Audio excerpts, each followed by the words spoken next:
Two things may be said about everyone. 1. Each of you wants something. 2.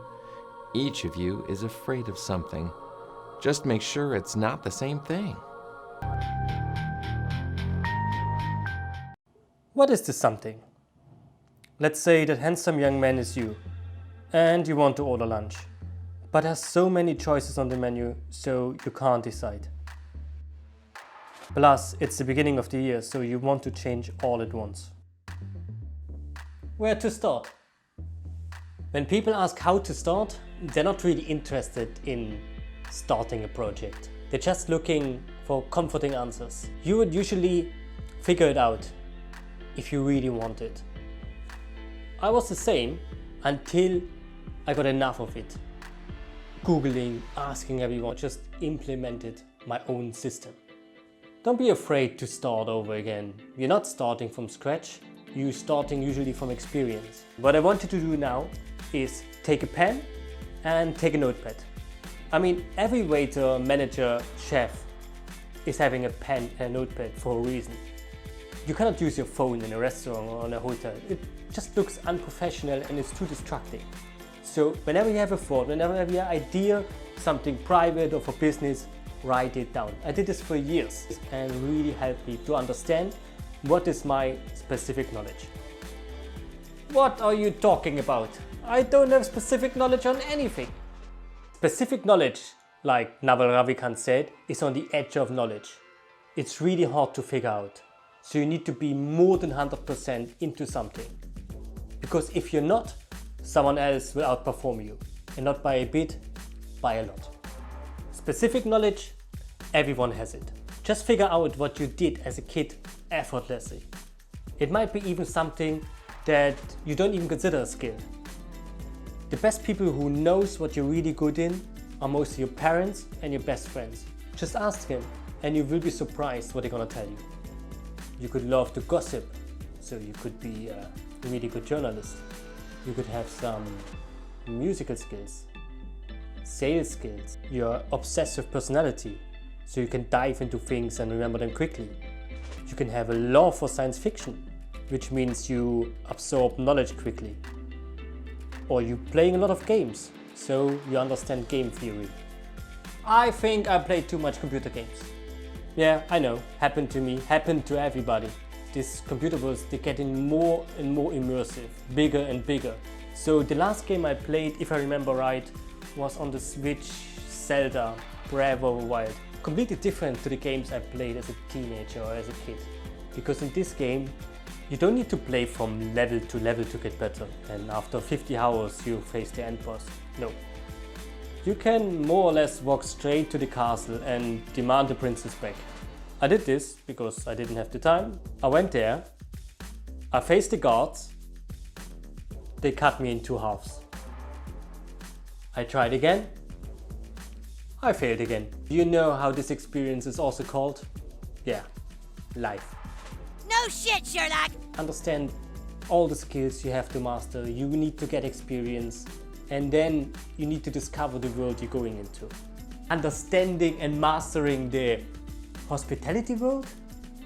Yeah, 10 years ago I came to London with crappy English, zero restaurant experience. What did I do? Same like Link and Zelda. I went straight to the end boss. White chocolate crab, and he's just running around like a toilet brush. Back then, people in the hostel, they told me, yeah, you can cheat. Just write a fake CV and go to Central London, give your CV to all the posh restaurants and hotels, because there where's the tips, there where's the money. And I was just seeing the numbers, yeah, and I tried. And to be honest, back then it worked. The first restaurant that I went just offered me a trial shift and it was horrible. The manager, he must have realized straight away that I never worked in a restaurant before, that I'm completely useless. But to my surprise, he hired me. I started with polishing cutlery for days, cleaning tables, and slowly I was starting to serve some drinks, serve some food, working as a barback, learning how to make cocktails, non-alcoholic cocktails. So step by step, I learned each position and it was a great experience. I took my time, but it was much better than if they would put me straight away as a waiter on the floor. It would be a catastrophe. Just imagine how long it took me until I figured out how to come up with creative answers to strange guests like you. I'm not creative or anything like that. They all say that. Creativity is an area where people's assumption and the actual research couldn't be more different. We assume that creative people are kind of wild, spontaneous, and a little bit crazy. It turns out that most of the creative geniuses have been routine-driven workaholics. We assume that creativity comes from an exciting life full of hardship and challenges. In fact, it comes from the willingness to spend significant amounts of time thinking and being bored. And that's what happened to me in 2020. Big things are composed of really small things. Small changes that you stick to and follow every day add up to surprisingly massive results. You know, I always thought with so much energy, so many ideas, but after a while I just lose interest. Back in the days I had no idea to get things done. I always procrastinate, plenty of time, I wanted to do it tomorrow, then I felt stuck, I felt overwhelmed, I got frustrated. I didn't trust myself to figure things out until I found my focus. If you genuinely care about the goal, you focus on the system, the right system. If you lose focus, your mind tends to think more about all the stuff what's wrong in your life than what's right in your life. Only after I started to read about mindfulness and Stoicism and Pragmatism, I was less the slave of my own thoughts. The opposite happened.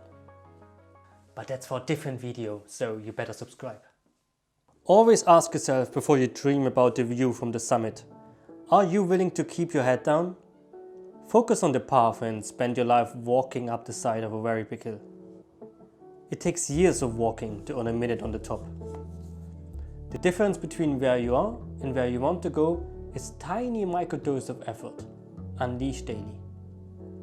Give up your excuses and replace them with effort. If you wait to feel like it, or wait until you're ready, you'll be waiting your entire life, just to make a tiny splash. You are good enough to rule the world. Have faith. Subscribe to Lost in Hospitality. All I want is round, round, found you sitting all alone, looking down your phone. No, found you.